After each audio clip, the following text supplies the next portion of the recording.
Rá-Tim-Bum. Quando assistiu, a porta se abriu.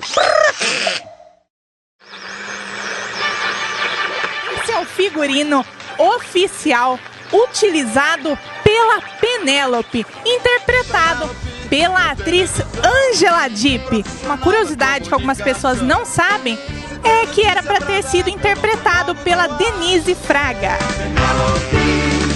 Respeite com o telespectador, olho grudado no televisor. Olha a roupa do Etevaldo! Vamos assistir um trechinho das palhaçadas do Etevaldo?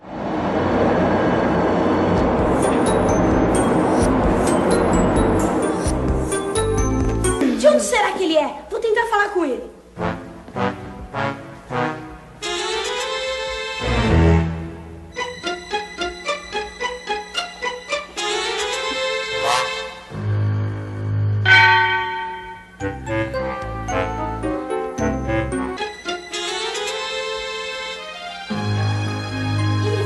Nunca pensei em conhecer um ET assim, de verdade!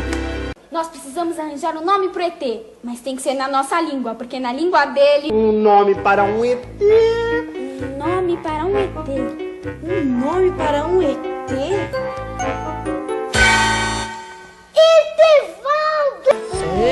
Etevaldo. Magnífico! Incrível! Extraordinário! Fantástico! Soberbo! Horroroso! Horroroso? É? Quantas palavras vocês têm para elogiar? Ah, mas horroroso não é elogio. Ah, não? Não. Desculpe. Etevaldo no espaço sideral. Que emoção estar ao lado dos figurinos dessas crianças. Afinal, eu daria de tudo para ter sido elas. Zé Canino, Pedro Biba.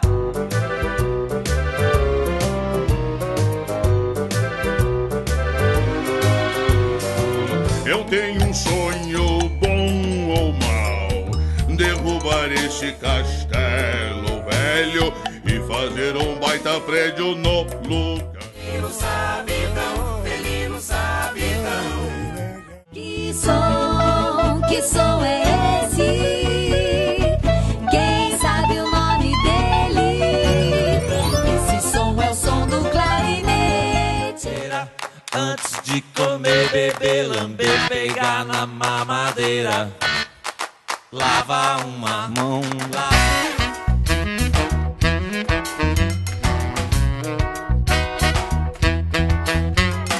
Pizza pra lá, pizza pra cá, uma... Deu uma saudade do bongô.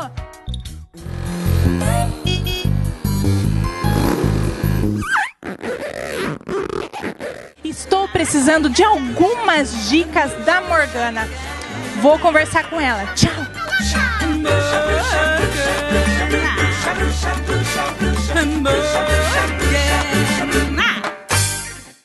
A cobra vai cantar, a cobra quer falar. A cobra vai cantar, a cobra quer falar. A cobra vai cantar. A roupa oficial de Cássio Scapim, que interpretou o Nino, também faz parte aqui do Castelo Rá-Tim-Bum. Um grande feiticeiro ele será. Ah, que pena! A aventura aqui no castelo chegou ao fim. Mas não para por aí. Agora eu vou conhecer um dos personagens desse mundo encantado, o tio Vitor. Vem comigo! Olá pessoal, eu sou Sérgio Mamberti e estou aqui com a Virgínia Lully do Beto Carreiro. Um prazer.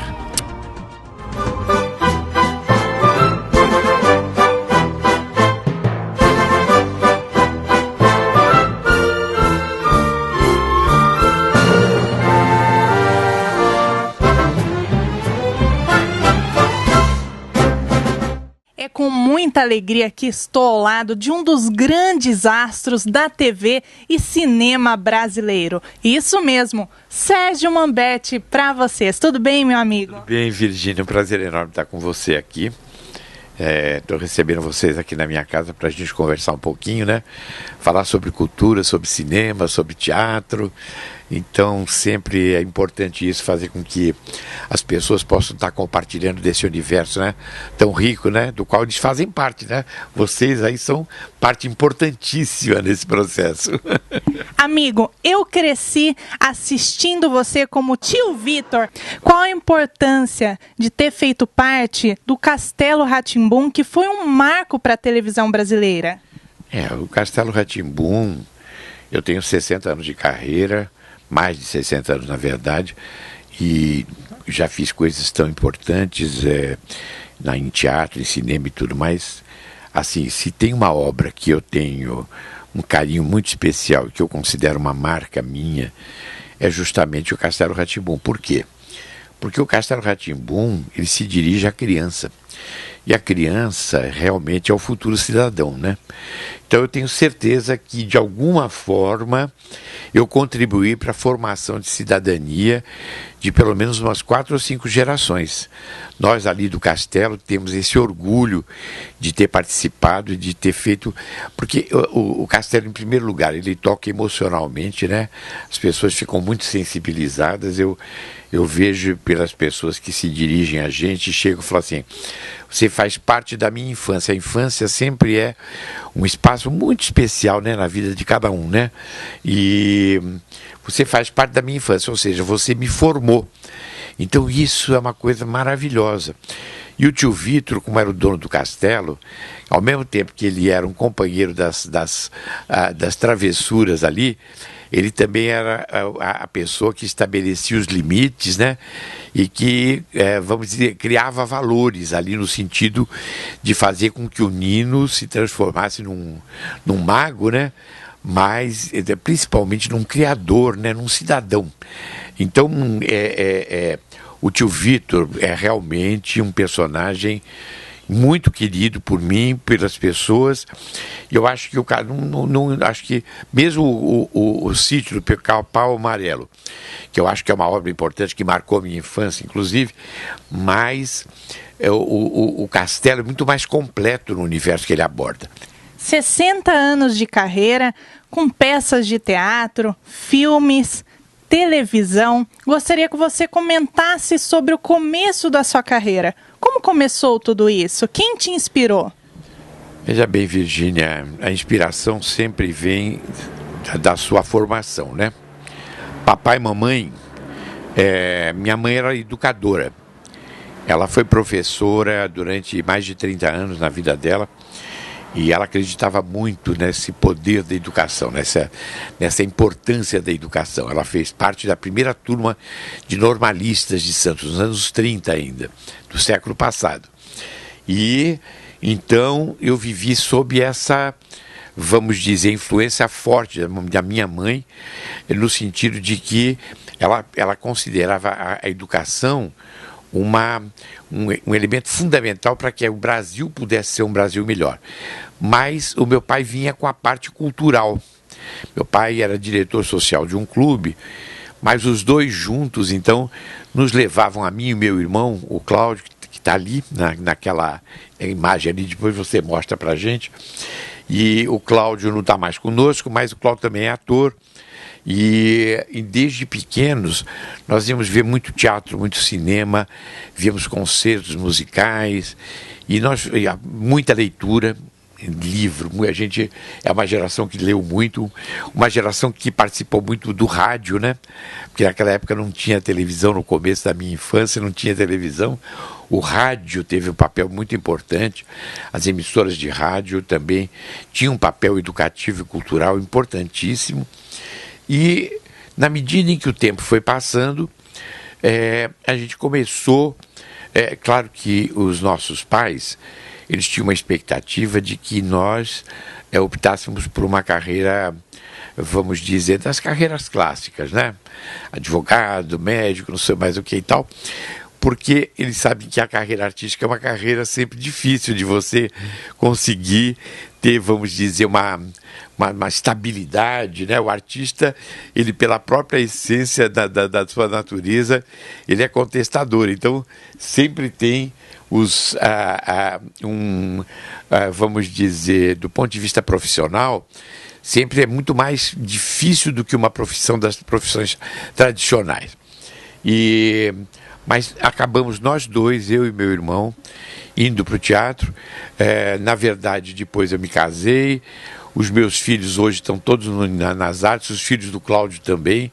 O meu filho mais velho é o Duda Mamberto, que é ator, acabou de fazer uma novela na Globo, Haja Coração, fazia o Mordomo. Toda a família faz parte da cultura artística. Falando em cultura, gostaria que você comentasse como seria Sérgio Mamberti na política, que você também tem um lado na política. Exatamente. Veja bem, eu não me vejo nunca num papel, vamos dizer, num cargo eletivo, de jeito nenhum. A minha política é a política da cultura. Mas certamente eu sou fundador do Partido dos Trabalhadores. Eu, desde a minha juventude, da minha infância, eu tive sempre uma participação política. Eu participo da política no sentido de que eu considero que a política é a grande dimensão da sua relação, vamos dizer, no plano, nacional. É através da política, que é a organização da sociedade, que a gente, vamos dizer, pode fazer uma contribuição muito importante. Hoje em dia, devido a uma série de fatores aí que eu até nem censuro, porque houve uma série de desvios aí que são muito graves. Isso muitas vezes a pessoa fica um pouco misturando um pouco a visão de política com questões partidárias específicas e tudo. Embora eu seja fundador dos partidos, eu não sou uma pessoa que vejo a política do ponto de vista apenas partidário, mas vejo ela como elemento, vamos dizer, organizador da sociedade, entendeu? Então, eu fui convidado pelo querido presidente Lula para participar do Ministério da Cultura e fiquei lá quase 12 anos. Foi um trabalho extraordinário que nós fizemos. O Brasil teve o Ministério da Cultura considerado o Ministério da Cultura mais inovador do mundo, e nós fizemos realmente com que o Ministério da Cultura cumprisse o seu papel e garantisse aos cidadãos não só uma acessibilidade aos bens culturais, mas também os direitos culturais, né? Um bate-volta agora com Sérgio Mamberti. Cor? Eu gosto do verde. Manias? Eu gosto muito de fazer recortes e fazer colagens, né? Nós chegamos, o senhor estava fazendo. E gosto também de jardinagem. Você vê que meu jardim aqui é bem cuidado. Maravilhoso. Comida? Eu gosto muito da comida brasileira, tradicional, mas como bom italiano, né? Gosto muito da comida italiana, mas eu gosto da boa mesa, na verdade, entendeu? Eu acho que é por isso que a gente é mais gordinho, né, Carlos? O que seria brega para você? Olha, o brega, muitas vezes a pessoa quer depreciar, né? Mas o brega tem um charme, né, especial, né? Então, eu acho que o brega, ele tem esse lado de fazer com que você, de repente, se fala assim, puxa, eu sou tão bem dotado, quer dizer, eu gosto de coisas tão requintadas. Isso é tão brega, mas olha, eu vou dizer uma coisa para você.